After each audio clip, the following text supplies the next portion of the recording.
Friends, இன்றைக்கி இந்த வீடியோவில் மீல் மேக்கரை மந்தி மசாலாவில் எப்படி ப்ரிப்பேர் பண்ணலாங்கிறத பார்க்கலாம்.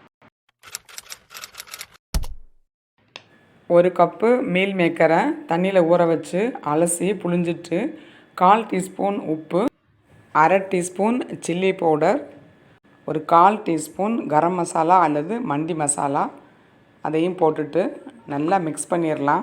இப்போ இதில் 1 டேபிள் ஸ்பூன் சோயா சாஸு, அதுக்கப்புறம் 1/2 டேபிள் ஸ்பூன் டொமேட்டோ சாஸ் அதெல்லாம் ஊற்றிட்டு அதோடு சேர்த்து நல்லா மிக்ஸ் பண்ணி வச்சிடலாம்.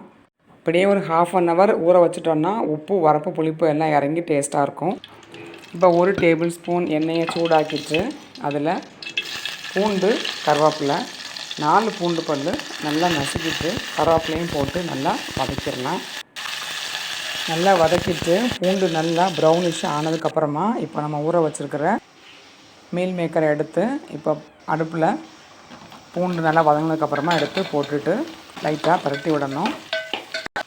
கொஞ்சம் கொஞ்சமாக தண்ணி, ஒரு 1/4 டம்ளர் அல்லது ஒரு 2 டேபிள் ஸ்பூன் தண்ணி அந்த மாதிரி லைட்டாக விட்டு கொஞ்சம் கொஞ்சமாக அது வேகிற வரைக்கும் மூடி விட்டு வேகணும்.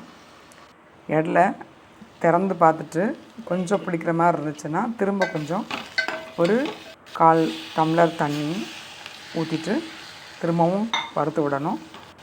ஸோ ஃபைனலாக எல்லாம் முடிஞ்சதுக்கப்புறமா ஓரளவுக்கு ரோஸ்டடாக, கிறிஸ்பியாக, கொஞ்சம் அந்த மாதிரி ஒரு பிளாக்கிஷாக அந்த இது ஃபார்ம் ஆக ஆரம்பிச்சிடும். போதும். அதோட இப்போது ஸ்லைஸ் பண்ணி வச்சுக்கிற ஆனியன் எடுத்து தூவி விட்டுட்டு திரும்பவும் நல்லா பரட்டி விடணும். கொஞ்சம் கொத்தமல்லி கறியும் போட்டுக்கலாம். நல்லா பரட்டி விட்டுட்டு ஸ்டவ் ஆஃப் பண்ணிடலாம்.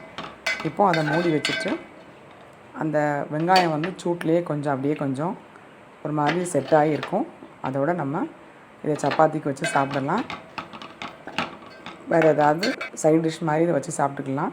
ஸோ இந்த மாதிரி ஒரு டிஃப்ரெண்ட்டான மாதிரி சோயா ட்ரை பண்ணி பாருங்கள். தேங்க்ஸ் ஃபார் வாட்சிங்.